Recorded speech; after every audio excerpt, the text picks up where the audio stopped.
यहां से हमें एक जहन मिलता है, हम नहीं जानते कल क्या हालात होने वाले हैं, हम नहीं जानते परसों क्या हालात होने वाले हैं, हम नहीं जानते सडनली क्या चीज हमारे सामने आ जाए। अगर कोई ये तसव्वुर करके आगे देखा जाएगा, आज की फिक्र करो, तो मैं ये समझता हूं कि वो कुरान के डायरेक्शन को फॉलो नहीं करता, वो अपनी तबीयत के डायरेक्शन को फॉलो कर रहा है। इस्लाम दरमियानी चाल चलने का हुक्म दे रहा है हर चीज के अंदर। ऐसा नहीं कि इस्लाम सिर्फ पैसे के मामले के अंदर दरमियानी चाल चलने की तालीम देता हो। इस्लाम अमल के मामले के अंदर, अकीदे के मामले के अंदर, मुआशरत के मामले के अंदर, इवन यहां तक कि किसी से दोस्ती भी करनी हो, उसके सिलसिले में भी इस्लाम एतदाल का कानून हमें अता करता है। हद से मत बढ़ो। और मैं ये समझता हूं वो कौम जिसके 80% लोग जहालत की वादियों में भटकते हों, उस कौम को ज़ेब नहीं देता कि अपनी शादियों और फजूल खर्चियों के अंदर लाखों और करोड़ों की दौलत को उड़ा दे। अगर कोई ये तसव्वुर करता हो कि मैं अपनी शादी में 20 लाख का डेकोरेशन करता हूं, मेरी कमाई का है, तो मैं आपको एक चीज खास तौर पर बता दूं, कमाई आप अपनी तरफ जो मंसूब करते हैं, लेकिन मेरे मौला ने रोजी देने का मामला आपके कसब पर नहीं, अपने कर्म पर रखा है कि हमने तुमको रोजी दी। वमिम्मा रज़क़नाहुम, और हमने उनको रोजी दी। वरना हमसे ज्यादा मेहनत करने वाले मजदूर हैं। हम तो एयर कंडीशन में बैठ करके महीने का लाखों कमा लेते हैं, मजदूर अपनी पेशानी से पसीना टपकाता भी है और मनो सामान उठाकर निकलता है, लेकिन शाम होते ही एक वक्त की रोटी हासिल करता है। तो मैं आपको अर्ज करूं, हमें जो कुछ मिल रहा है ये मौला के करम से मिल रहा है, उसके फजल से मिल रहा है। यहां कुरान की रोशनी में एक थोड़ा सा समझा दूं आपको, कभी भी लाइफ के अंदर इज्जत हो, दौलत हो, तरक्की हो, शोहरत हो, नामवरी हो, कामयाबी हो, इसे अपनी तरफ मंसूब कभी भी मत करना कि ये मेरा कमाल है, कभी भी नहीं।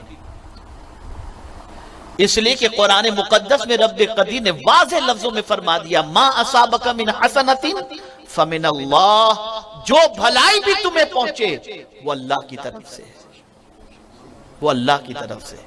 तुम्हारा कोई कमाल नहीं, अल्लाह का कमाल है। इसको मैं कुरान शरीफ की रोशनी में समझाऊं,